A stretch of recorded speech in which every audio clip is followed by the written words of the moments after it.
What's going on, everybody? Welcome to another episode of the Culture 316 podcast. I am one of your hosts and producers, Jordan Nahisi.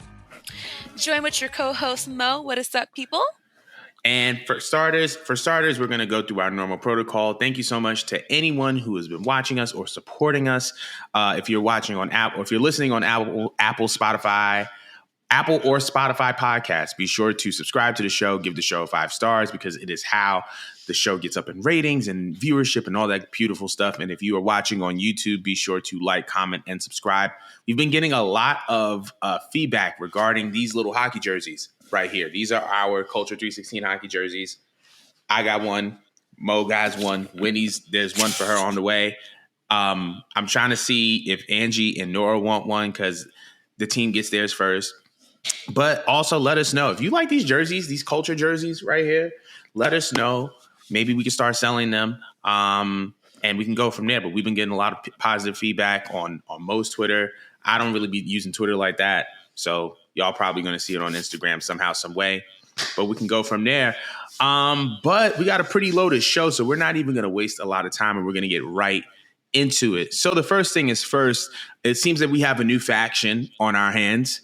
The Authors of Pain, along with Paul Ellering, have returned to WWE TV. And they are joining up with Karrion Kross and Scarlett. They made their official union official when they had attacked Bobby Lashley and the Street Profits, which then led to a very, very interesting backstage segment between Bobby Lashley, the Street Profits, and B-Fab, which is on their digital platforms. But I kind of wanted to know your opinion on this newly formed faction. How do you feel about it? Tell me, lay it on me, sis. Tell me how you feel about this new faction. Okay, so one thing I just wanted to note is that I noticed that, like, since Triple H has been in more control, there's been, like, a heavy focus on factions. And I actually love it because if you know how to book a faction correctly, there's multiple storylines you could have, not just against other factions, but, tell stories within the faction itself, in case one of them may butt heads, kind of similar to what we saw with the Bloodline. So I'm a little bit excited because there's so much you could do and play around with when you build a faction. So that was my first thought when I saw that they bought out AOP. Secondly, how I feel about AOP. I actually really like their work in NXT. Yes. I love their work. They were booked way better, obviously, NXT than their short time. I think they were on Raw, if I'm not mistaken. And they just had really, really, really shitty booking. I forgot who they were aligned with or who they were against. They wouldn't have been the New Day or something, but they just had them doing toiletry jokes. They ruined them on the way out. And then they went away, and I think it was good that they went away for this long because how do you recover from that? They have a great look, and they really could survive on their own with the manager because it definitely worked over at NXT. But they look very good visually next to Karrion Kross and Scarlett, and I was a little bit surprised because I'm not a huge Karrion Kross fan. I love me some Scarlett Bordeaux. I've been saying on Twitter that I wish that she could just go into the women's division, and just give us a diva-ish feel because she could wrestle and she could talk.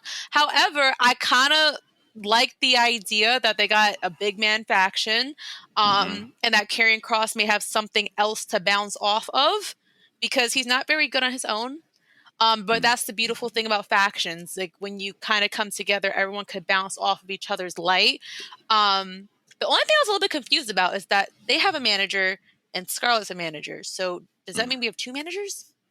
How does that work? And is that something new that WWE has done? That was my next question. Go ahead. I was going to say, okay, that's interesting because I didn't even think about that. But I think they could deal with 2 managers because you have one specifically for the tag team and then you have one specifically for Karrion Kross.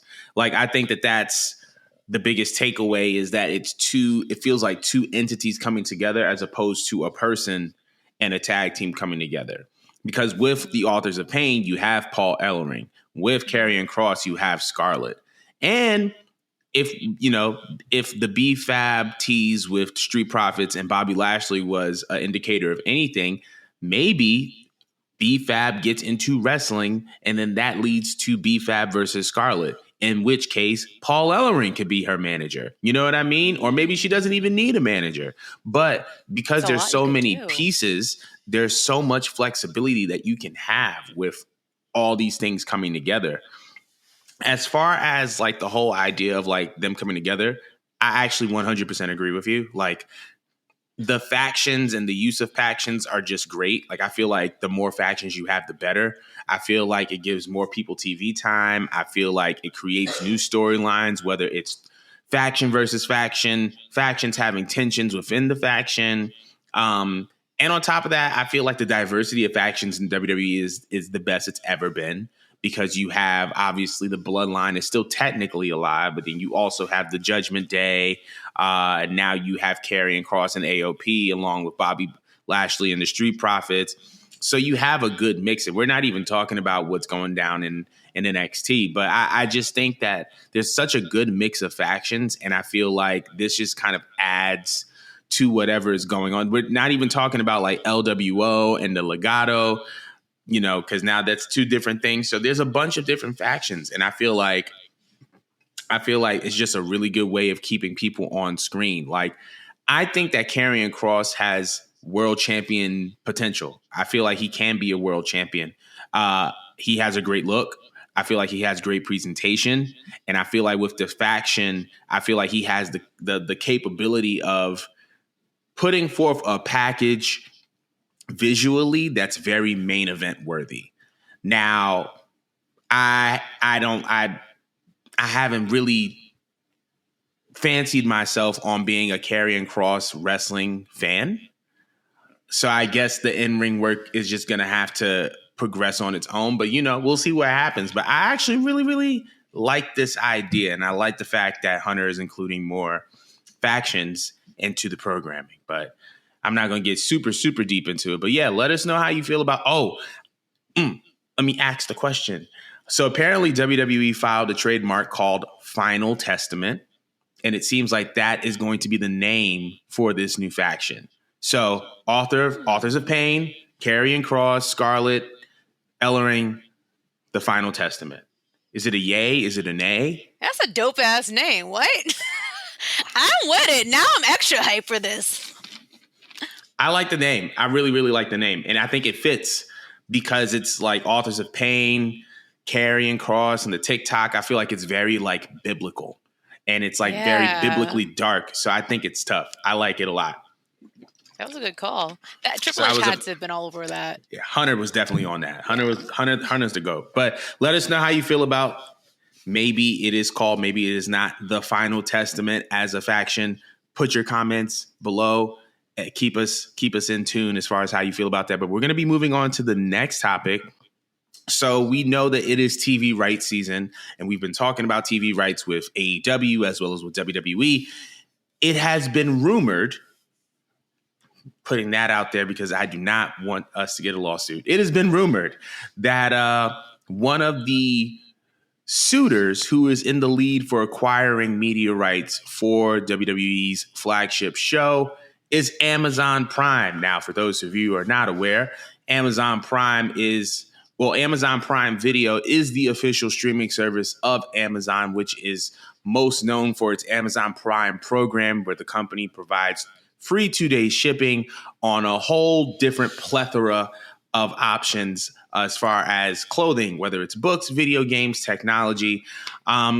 And Amazon is also considered one of the most valuable brands in the world. And over the past couple of years, they've been kind of dipping and dabbing in media. They purchased MGM, which is a well-known movie studio. They've been bulking up on a lot of their entertainment offerings as well as some of their sports offerings. They actually also offer Thursday Night Football on Amazon Prime, which is hosted by Taylor Rooks. So they've been beefing up their entertainment offerings as well as their sports offerings. I wanted to know how you would feel about WWE Monday Night Raw being exclusively available on Prime Video. I thought it was really weird at first, but then hearing you break it down and already acknowledge that other big sports have entertained this idea and it sounds like it's working. I don't think it's completely insane. It's just different. Mm-hmm. and they're definitely going to be like the first of any wrestling company to try it out. You know, they're putting themselves out there to be the guinea pigs, and you have to be very confident to make a move Mm-hmm. like that. But Amazon's very popular. It's I personally don't use it for media. I do have Amazon Prime. I use it for the likes of what you just mentioned. But I can see people giving it pushback in the beginning just because you know it's a weird transfer, Mm-hmm. but I feel like they'll get over it very fast because they'll realize that, oh, I already use Amazon. So it's not really the worst thing just to get Prime if I'm already using Amazon, and you get it for free essentially. I don't know what the cost is if you didn't have Amazon Prime and you're paying for it separately, but I mean, I think it's interesting. I think it's innovative. It might actually influence other companies to try it out if it actually works. So it's pretty brave, pretty bold. That's a pretty direct business move, but I don't see the harm in it. What do you think? So here's my take on it. And I was doing a little bit, I was literally, as you were saying things, I was like, how much is Amazon Prime a month? Because I'd be paying for it. And I don't know how much I'd be paying for it. But Amazon Prime as a service is actually worth $14.99 a month. It's worth $139 annually. And with that, you get the video streaming service. You also get the the video streaming service, but you also get the 2-day free shipping, which is one of the biggest offerings that Amazon has to offer, and has kind of put them in a position to differentiate themselves from their competitors. I was doing a little bit more research, and I realized that the idea of a streamer in a sports league or sports entertainment company collaborating with a streamer is actually not abnormal or out of the ordinary. It's actually been kind of trending in a certain direction over the past couple of years. I was just reading that MLS, Major League Soccer, has a 10-year, $2.5 billion deal with Apple. Obviously, we saw the NFL and Amazon have their little program. Also, Amazon is eyeing a package for the NBA to either do Tuesday nights or Thursday nights. Also, the MLB has a deal with Apple. So it seems as if this is kind of the future of sports. This idea of sports collaborating with streaming companies as well as traditional cable companies or traditional networks.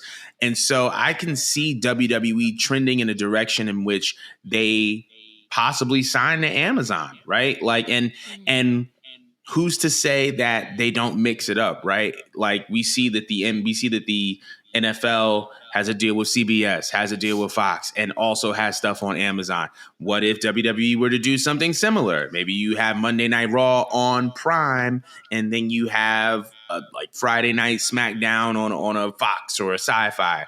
All I'm saying is that signing to a streamer is not the end all be all, but you're going into 2024. Streaming is a very, very big player in how people consume media. It has to be heavily considered, especially with all of these sports companies kind of leaning in that direction. And we know that over the past 18 months, with the purchase of WWE, the demotion of Vince McMahon, Nick Khan and Hunter kind of stepping up into their positions of power, they've all collectively been very, very progressive. And so I think that this is something that they're probably going to deeply consider. But I was gonna say, if Amazon goes after WWE, do you think that that should come with like some original programming, like the way that NBC Universal and Peacock do with WWE, or do you think it should just be like Monday Night Raw and nothing else? I think that if you really want people to invest, because like you have to understand, Monday Night Raw just started getting good, and for Mm. a while it was ass. So if I was with WWE, I would stack more into that. I think just selling it as just Monday Night Raw is a little bit of a problem just because some people have a hard time even affording Peacock, and I think that's 9.99 or 10.99, something like that, right? Yeah. I don't know. I stream things, guys, but um, but now you're asking people to make two purchases, so I Mm. feel like maybe it might be smarter if you try to either put exclusives on there and make it a whole package to make it more enticing, or you just shift everything to a one-stop thing because now some people have to log on to Amazon for Monday Night Raw, and some people are going to have to, log on to like Peacock and stuff like that. But then the other part of my brain makes me think of like how for me, like I don't have a chance to like watch Monday Night Raw off TV typically because I'm always busy. When I do, I always like go on the app, the USA app, to which you have to have a network to log into. So then part of me is thinking, well, this might actually get them to get more of an audience because I also keep in mind that not everyone has cable at home. Mm-hmm. Some people are moving away from that, and they just watch whatever they could stream off from an app. So it may just survive on its own if you're a really big WWE fan.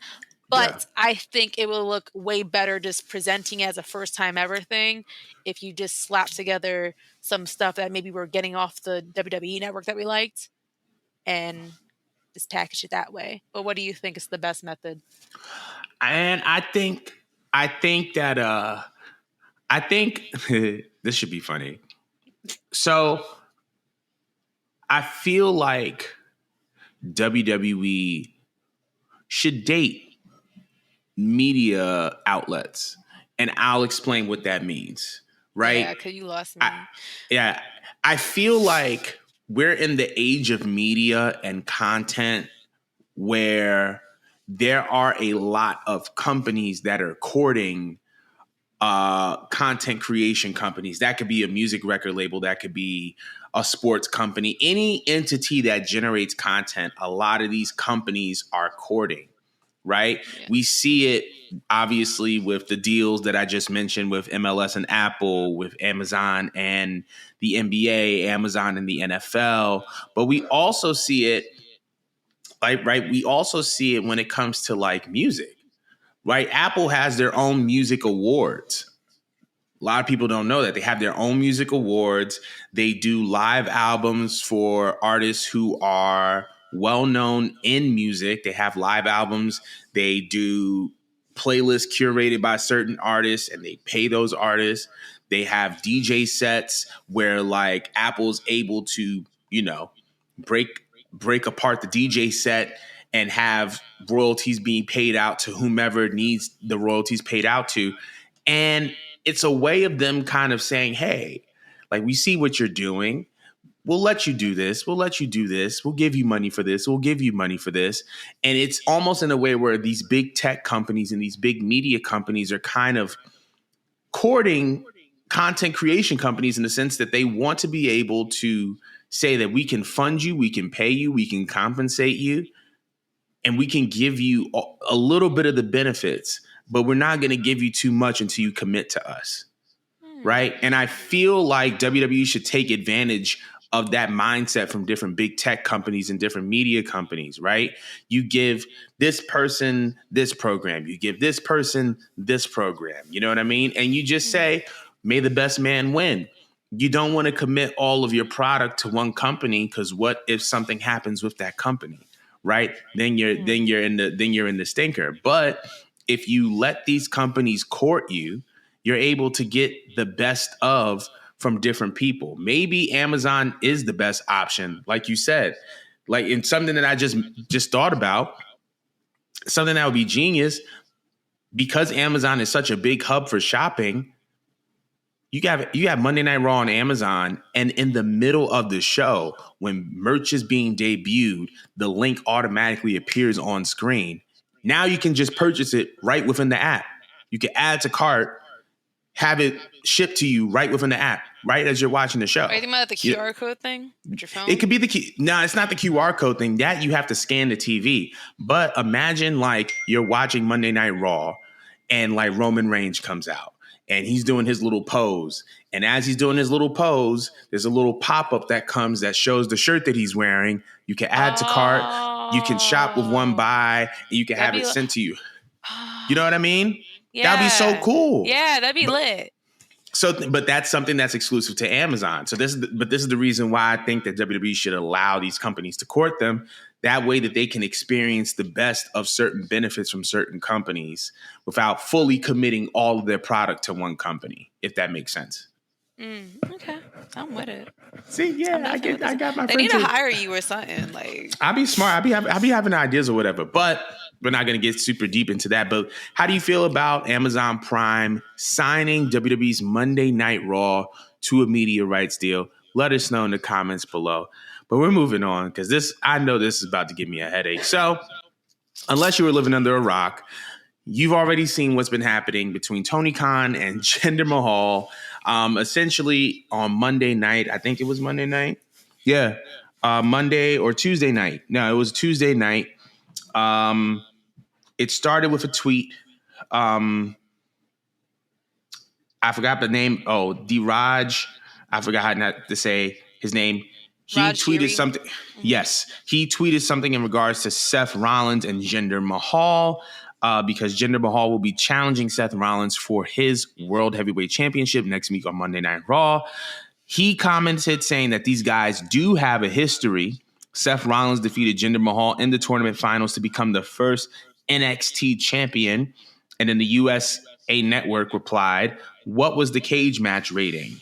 And obviously, like, there was really nothing else that came from that except Tony Khan responding. Tony Khan responded saying, "A moral victory for USA is one win more than their world title challenger Jinder Mahal has in the past 364 days because it's been literally a full year since he won a match. You really put AEW in our place, getting Jinder Mahal in a big match on your TV show. Do it more often." Beforehand, he actually tweeted this: "A double standard." He mentioned Hook, 28-1 career record on winning streak calls out the champ. A logical challenge sparks online outrage. Jinder has literally lost every single match he's in for the past year. Immediately gets title shot. Where is the rage? AEW Dynamite tomorrow on TBS. And that was kind of what happened. I think Jinder actually responded saying, "Who the fuck is Hook?" And then responded saying that Monday Night Raw will be happening next Monday, obviously. I have my own opinions on this, but I already know I'm going to get an earful. So Mo, I need your take on this incident. I didn't even go past the first couple of tweets when this all went down just because I had to stop and ask, why is a billionaire that has this big ass company to run that is losing in the war with the rival company not only tuning in, but commenting on a Monday night? What's going on over there? Like, you have so many problems to fix over there, Tony. Why do you care, and why are you publicly commenting on it? If you want to comment, have a discussion in private with your own people, because I know that you're a mark at the end of the day and you love the E secretly, that's cool. But to like go out loud on social media and complain about the way another company's booking that's winning, it, to me, it gives sore loser. It gives sore loser, and it lacks professionalism, because I always got to ask, would Triple H do this? Would you dare see Triple H commenting on anything that AEW is doing over there? No, because he's worried about the E. He minds his own business. You know, he'll take the publicity, of course, because good or bad publicity is still publicity, it's still numbers, still ratings. But to start a whole war on social media because you're obviously bothered, you're triggered. I don't even like Jinder Mahal. Okay, like, I think he's probably like top 10 worst champions I've ever seen in my entire life. He's not even a champion right now. And while Tony might be correct, okay, that yeah, he hasn't wrestled on TV and that he shouldn't have challenged. I mean, this is kind of typical WWE logic. They just do this stuff in general. And the culture what goes on in the E is not the same culture what goes on with AEW. There's plenty of things on AEW that I watch with WWE lenses, and I'm just like, why are they doing that? That doesn't really make any sense. You know what I mean? So while his logic might make sense that yes, the person that challenged on my side, they have a winning record, and that's their system over there. They have a win-loss record that they stress. so that when it comes time to challenge, it makes more sense. But you can't like apply your system over here on the E, because they kind of just more or less do what they want and stick whoever's face just is the flavor of the month there. And it just happened to be Jinder Mahal. They like him for whatever reason. That's just what it is. To me, regardless of whatever way you paint it, he's wrong for starting this argument. He's wrong.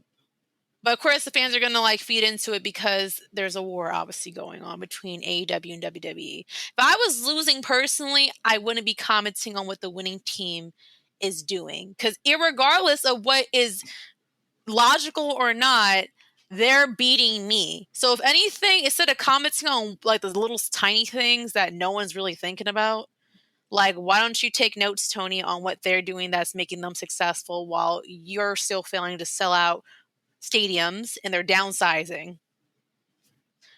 That's how I feel. I think honestly he looks like a loser.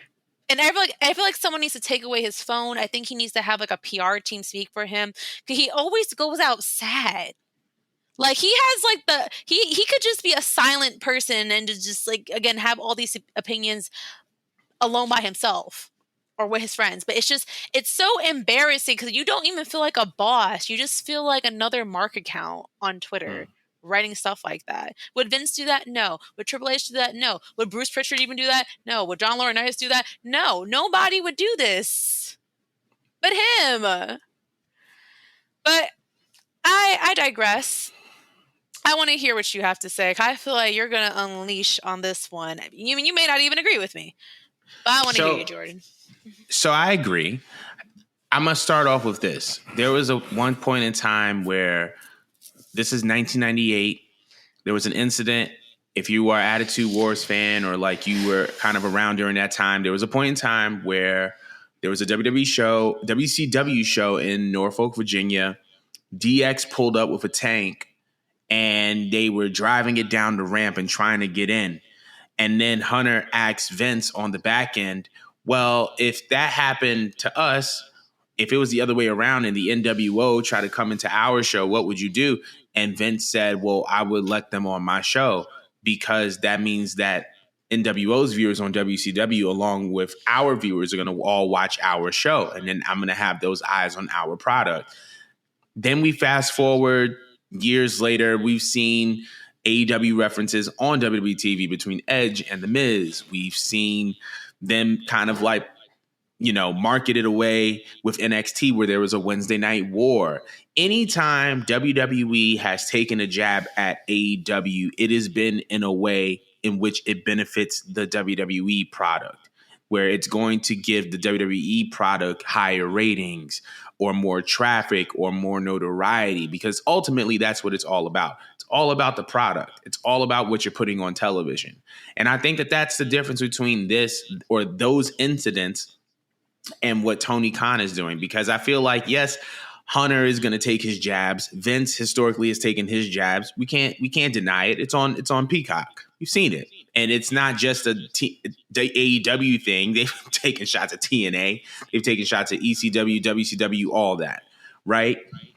But the thing that gets me so weirded out about this is, like you said, why are you clocking this man on Twitter? You're tweeting at an account that wasn't even bringing up your name. That's going out sad, bro. You had a whole reading replies, asking where's the outrage. Sir, you have a show tomorrow. Go to sleep. Get some rest. Book your show. What are you doing? That's where I have the problem. I don't have a problem I don't even have a problem with you taking your shots. Take them on Wednesday night so that the tweets can be retweeting, so that AEW becomes a trending topic worldwide. Granted, it's probably going to happen anyway, but still, like, invest whatever frustration you have into the product. Don't tweet and then take because funny part is, right, AEW Dynamite had its homecoming edition, right? And a lot of people didn't even know that it was the homecoming edition because everybody was talking about these tweets. And it's like you just got in the way of your own bag. You just interrupted your own momentum because you didn't know how to mind your business. Right? That If part. you pride yourself on being the alternative, like all this aside, right? AEW has been marketed as the alternative wrestling company. You know what alternative means? It means different. It means we do things differently from them. So why are you sitting here telling people or questioning people or critiquing people about the way that such and such is doing things when it was already in your mission statement to do a different thing? You're doing something different, and it appeals to a different audience, and and those people appreciate what you do. I appreciate what you do. And I can sit up here and I can appreciate the fact that Jinder Mahal is going to be in a world title match with Seth Rollins. And I can also appreciate Hook, who is 28-1, challenging Samoa Joe next week for the world title. You can enjoy both. Why are you asking for outrage? And why does it have to be a conversation about a double standard?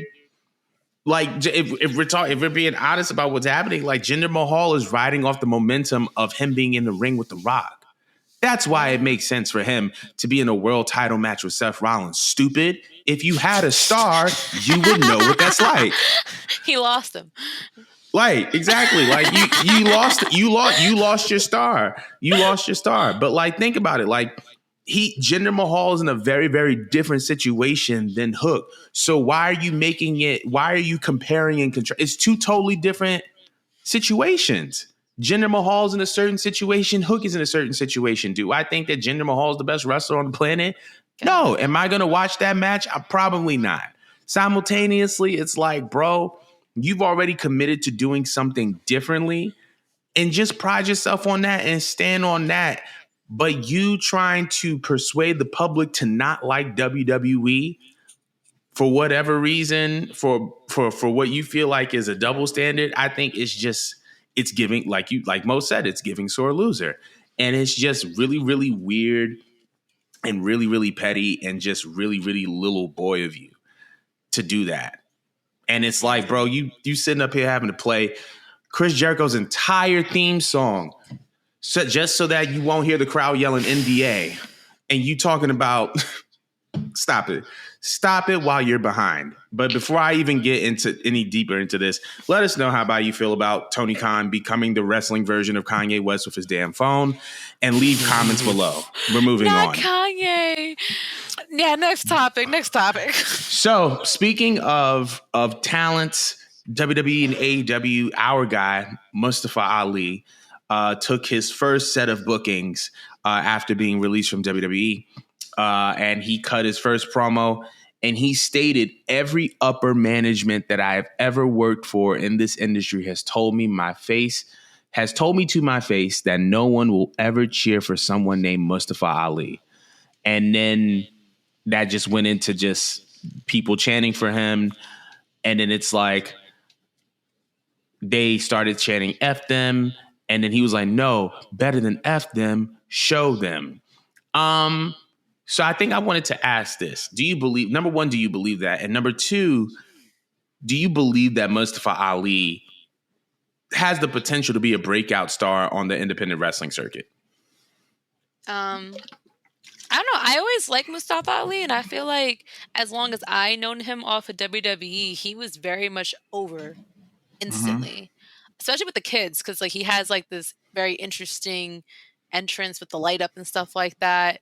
And people were buying his merch and stuff like that. He's very he wrestles very babyface. Like, I want to say when he was being a babyface on screen, he was definitely beloved.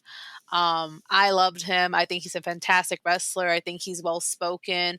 And it's so like I believe him when he says that upper management probably has said that. 'Cause I could imagine a white male in a suit relaying this information. But it's just so odd when I think about it, because while yes, wrestling is like a white male dominated sport, like we watched in previous times wrestlers of like ethnic races, minorities, like get over. And the first thing that comes to my mind or two is thinking of Eddie Guerrero or Rey Mysterio. You know what I mean? Like, so the idea that like they got over very well, it's a little bit shocking to probably hear from management that they wouldn't invite the idea of other minorities getting over. I know the obvious reason why. We're not going to say that here, but I think he's fantastic. And I think that he is just like a bright light that will just light up any room, any space that he's in, because I feel like the fans know what he's capable of, but that he's constantly like either getting the short end of the stick or not being featured enough. And one thing I love and appreciate about Mustafa is that he knew he was in some pretty shitty angles, but any opportunity he had, he took that shit and ran with it. And he tried to make it the best possible fucking thing. Down to how bad Retribution was. He just went for it and he tried to make it the best possible thing. And I was even kind of interested, in spite of like the production of it being really lame and corny. I was still interested when he at least spoke. And he has a very powerful voice. I feel like for some reason a lot of people just look up to him. I don't like look like him, but I love the idea that he's proud of who he is, and he's so committed to making like this impact.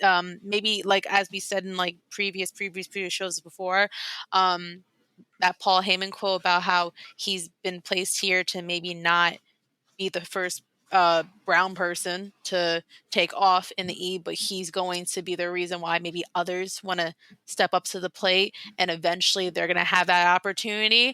I feel like he's going to do it, and it's just not going to be in the E. And I feel like he could work his way up into being on another televised big show, whether it is AEW or he goes over to Japan or something. Like there's so much you could do with this man, because he'll take any gimmick you give to him and make it work. A, B, he's a phenomenal wrestler. Did he ever have a title in the E? I can't remember. I don't think so, right? I Unless it was a don't think smaller so. title. I don't think so. I haven't seen him with that I yet. immediately thought about the Cruiserweight title, but I don't think he Same. won that. Yeah. I don't even think he won that. But he's like championship material. Like we watched him lead a faction. I mean, he lost a few title matches, but he carries like the energy of a champion and a main eventer. Yes, and he's so humble. I love listening to his whole speech because he was thanking the person that he wrestled with, and he was saying, I wrestled with AJ Styles, I wrestled with Rey Mysterio, I wrestled with this person, and you're just as great as them. I love his energy because I also feel it in my heart as a fan watching him through the screen, that he wants to uplift everyone around him. It's not just about him and a mission just for him personally. He wants to see everyone eat. So I think it's a beautiful thing. I think he's a beautiful person. I think wherever he goes, he'll be happy and he'll make an impact. And he's definitely, this is not going to be the last we're going to see of him. He's definitely going to be back on screen. I feel like he would work really well in New Japan, the more I think about it. Like where he could be doing the same thing that Dolph Ziggler's doing, and it would just fit like a glove. But I want to hear your take, Jordan. I can see Mustafa Ali doing well in New Japan. I also see him doing well in TNA. But I'm going to start by saying that I'm rooting for him. Like, I feel like he is under an unfortunate plight because I feel like the Islamophobia in America got turned up to 100 after 9/11. And because of that, it affected so many artists, entertainers, athletes, even outside of the wrestling space. And Ali being a brown person, it naturally affected him. And I feel like that definitely was a barrier. One of the reasons why he didn't get over in the E. But I do feel like you said, he's just a genuine, humble person. He wants to uplift everyone around him. I feel like if Ali is Ali, I think that he's going to be doing some amazing things this year, between stuff like on the indies, but I could definitely see him popping up in TNA. I could definitely see him making a couple appearances in AEW, but I really want him to just be him, and to just for him to be given the chances that he deserves, because I feel like he can be an X Division champion in TNA. I feel like he can be an international champion in AEW, or a continental champion in AEW. I feel like there's so many opportunities and so many spaces for him, but I really feel like there just needs to be the mindset of just letting him cook. because I feel like when he's left to his own devices, he does really, really well. So I think that's really my only thing with him, and I'm just rooting for him, and I want him to do incredibly well. But I want to know how everybody else is feeling about Mustafa Ali. Do you think he's going to break out on the independent scene? But we are going to move on, because one of the things that we had kind of discussed, right? I was able to go to see the Iron Claw, I which want to is see it Friday. Don't spoil it's it for just, me. I'm not gonna spoil it, but it's fantastic. Um, Fantastic movie. I would love to do a review on this next episode or whatever, but it's a fantastic Ooh, I'm movie. down.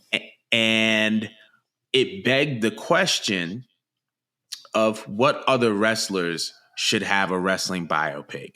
One of the most popular names was Eddie Guerrero.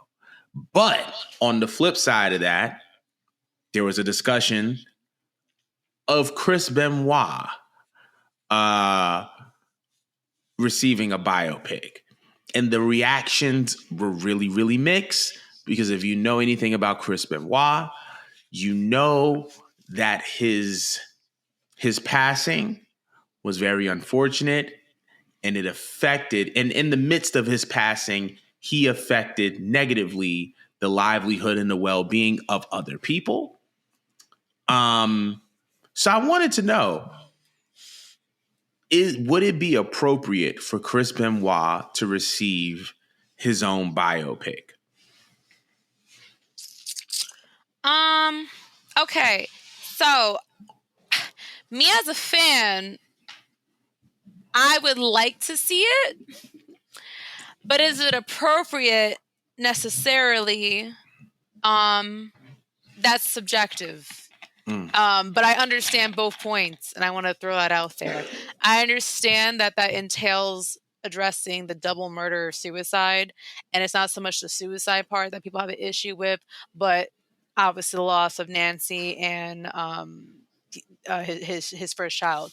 Yeah. So, that being said, I understand people don't want to see that murder reenacted. I could completely understand that. I know that a lot of people forever will hate him, and I completely understand, because a man's supposed to be a protector and a provider, and he did not do any protection. Okay, Mm-hmm. I get it.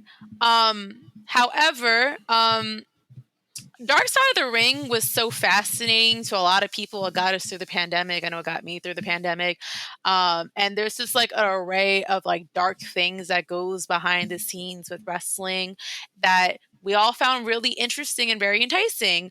And Chris Benoit did get his own episode, and that was controversial then.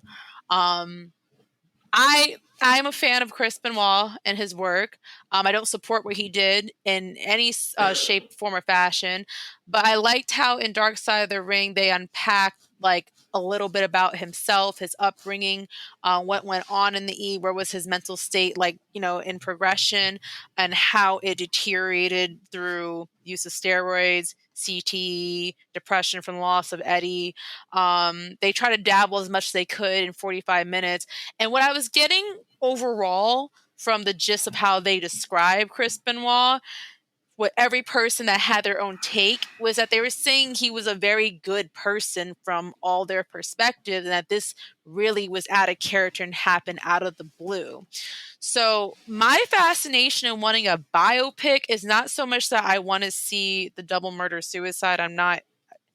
I could politely turn my head away from that. But I'm interested in like them unpacking more about him and the type of person he was, and maybe how deep his relationship was with Eddie. I know they touched upon it in Dark Side of the Ring. I'm more so interested in the psychology of who Benoit was and getting a full understanding instead of hearing all these pieces I've been hearing for years and years and years, as I as a fan try to connect the dots as to how did it really come down to this.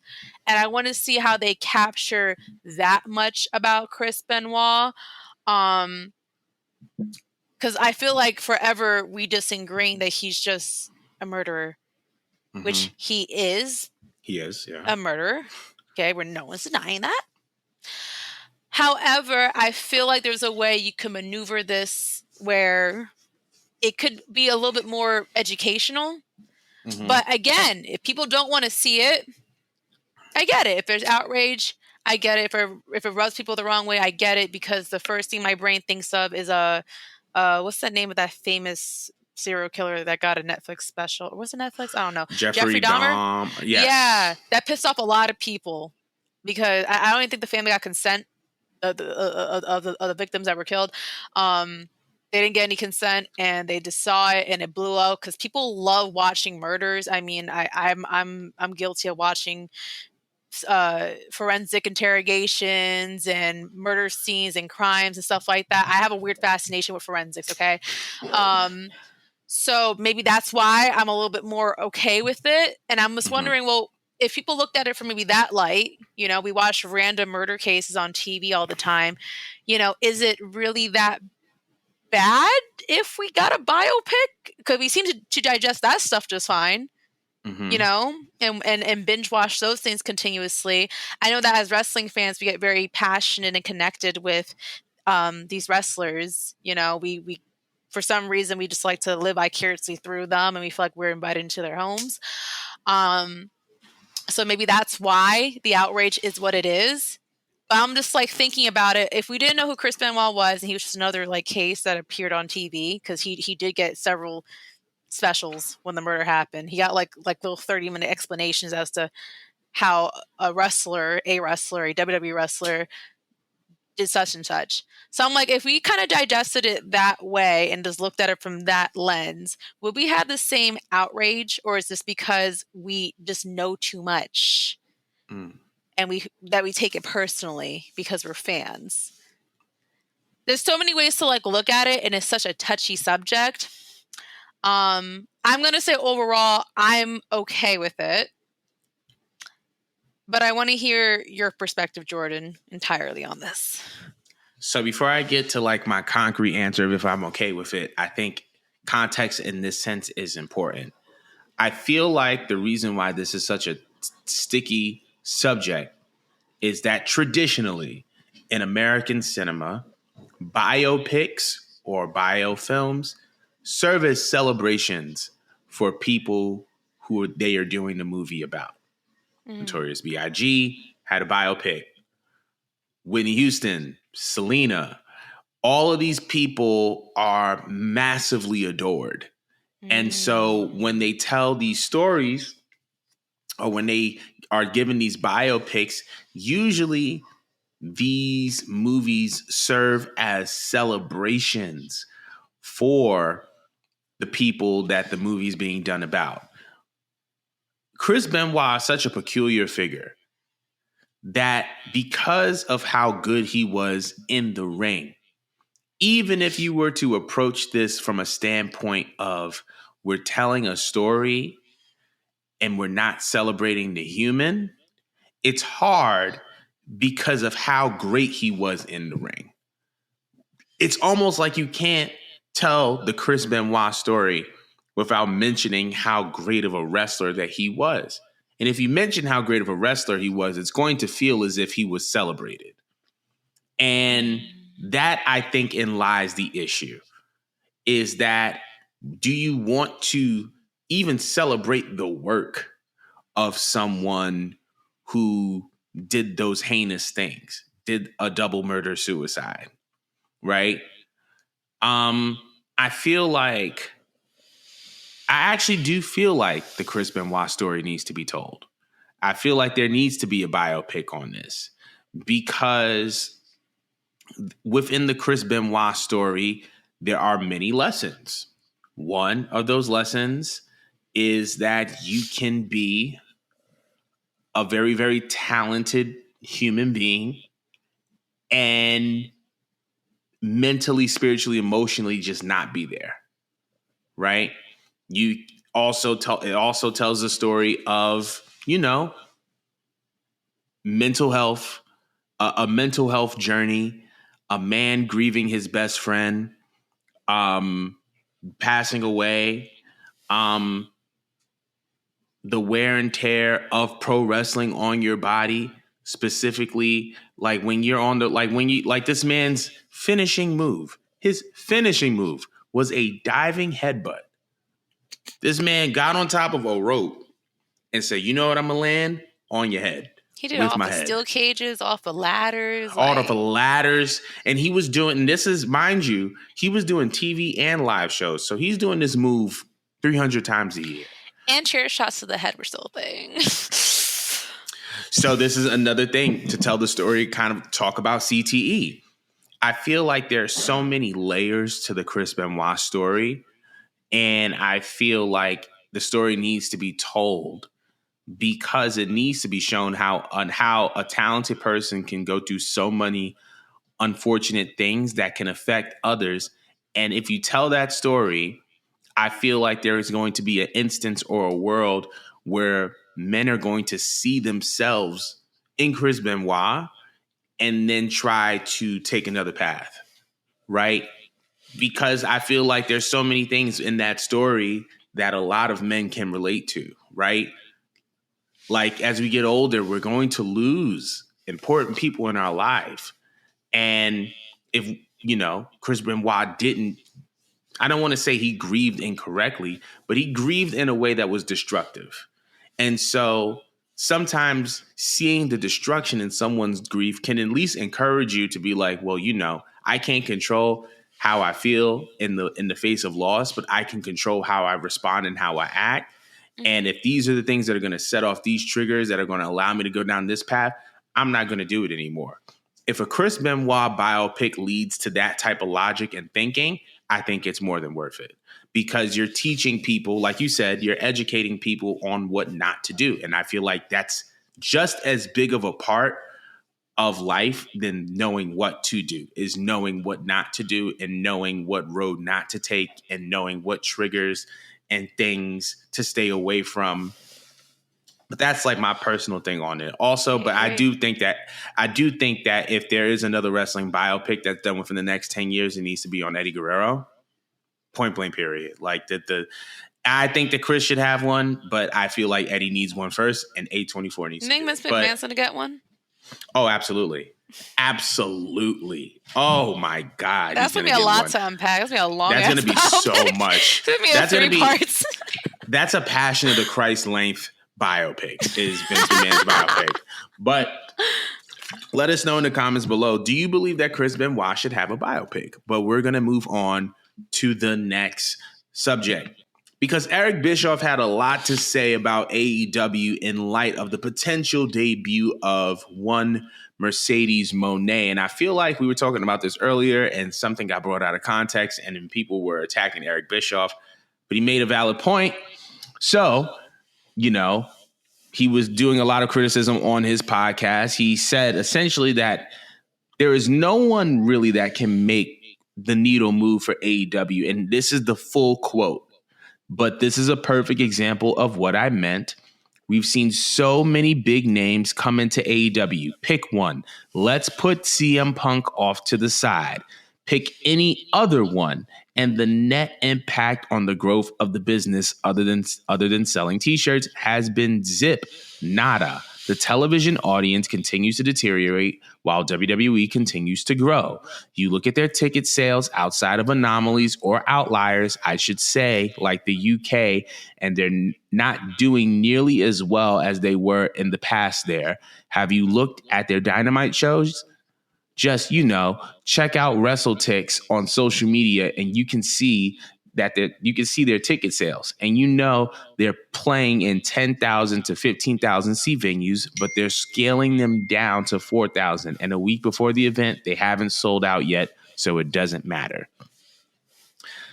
He's not lying. I think that a lot of people kind of took it out of context and said that he was saying that Mercedes won't move the needle.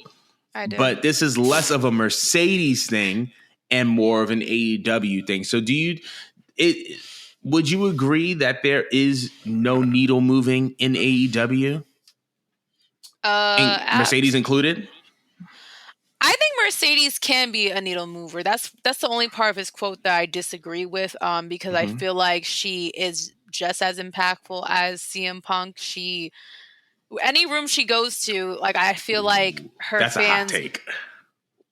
Nah, I just feel like all her, like her fan base is so like insane about her. It's like she's like the Beyonce of wrestling. And we watched this happen like when she quit WWE. Everyone was stalking her every little move. Every time she like posted something on Instagram or wrote something on Twitter, or she was posted somewhere, or she was on someone else's story, because she actually was not even using Instagram at some point. And other people kept stalking everyone else she talks to. And every time they saw like a little glimpse of Sasha, they would screenshot it and blowing it up. Like her fans are obsessed with her. Anywhere she goes, they flock, they support, they buy. Like she is a draw. So all that being said, if we're just focused on just Mercedes, I do feel like that's like the only way maybe Tony Khan could currently like go grab a star that's going to move the needle, because she is shock value. She's the full package. She's that girl. And if you still don't believe it by now, you're just a hater. Like you're just a hater.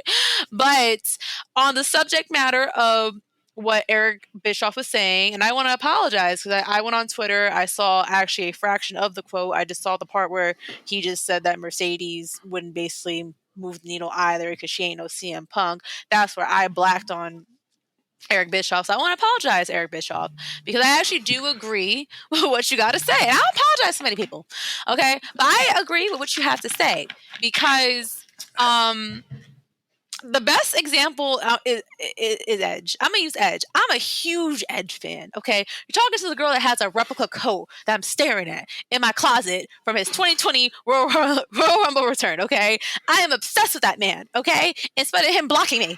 Okay, but he went over. He went over to AEW and the ratings still didn't jump. Did he blow up on social media because of the shock value that he betrayed WWE essentially? Yeah, but after that, it kind of just stabilized. Stabilized. Unlike when CM Punk showed up, it blew up. The idea that you could take a Hall of Famer like Edge and he shows up and it still didn't do anything, especially, again, he freshly came out of WWE.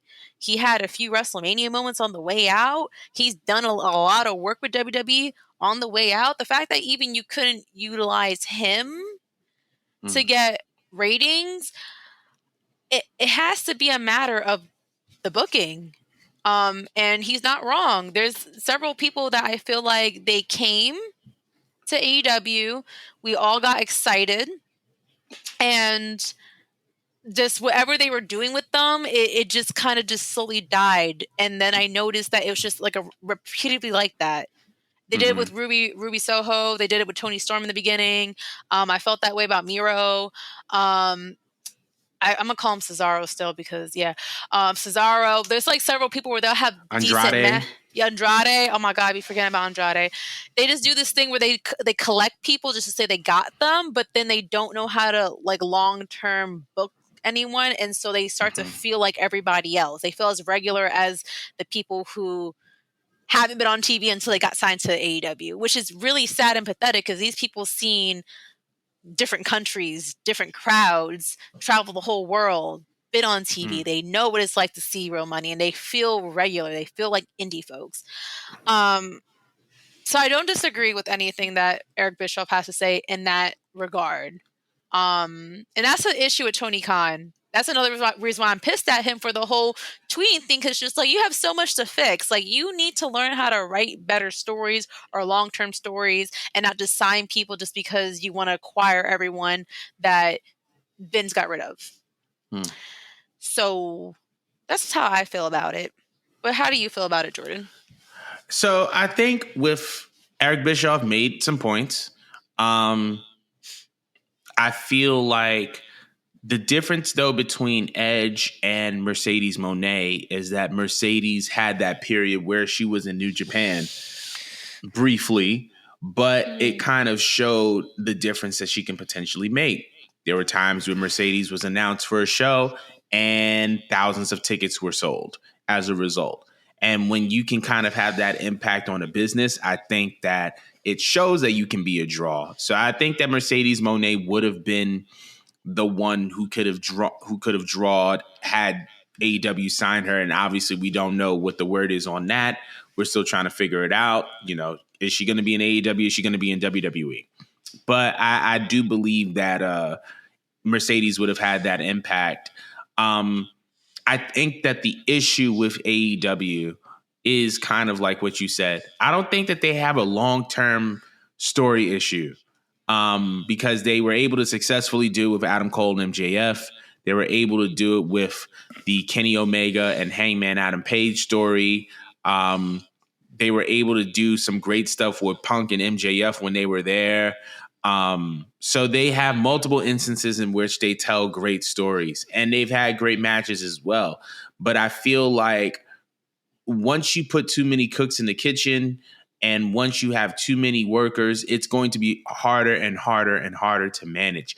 To me, it's not about the caliber of talent that you have, it's about how you use what you have already. And so when you just include more talent, it's now you just have more to manage. And sometimes that may not be the best route to take. Sometimes it's just about, okay, like who do we have now and how can we utilize them to the best of their strengths? And I feel like when it comes to AEW and who's best utilized when their strengths are being utilized are people like the originals, right? All the people are the people like the elite. And also I just feel like AEW is kind of also in this transition period where the things that they proclaimed about AEW are starting to slowly be reversed. You know what I mean? When, you tell people that they can be whomever they want to be and that they have creative control and you're known, but, you're still considered the booker. Like it's starting to feel like you're starting to WWEify your program. And I feel like you are kind of hitting the reverse Uno button on on your company in a way. And I'm not saying that that's a bad thing because I feel like there needs to be some form of hierarchy there.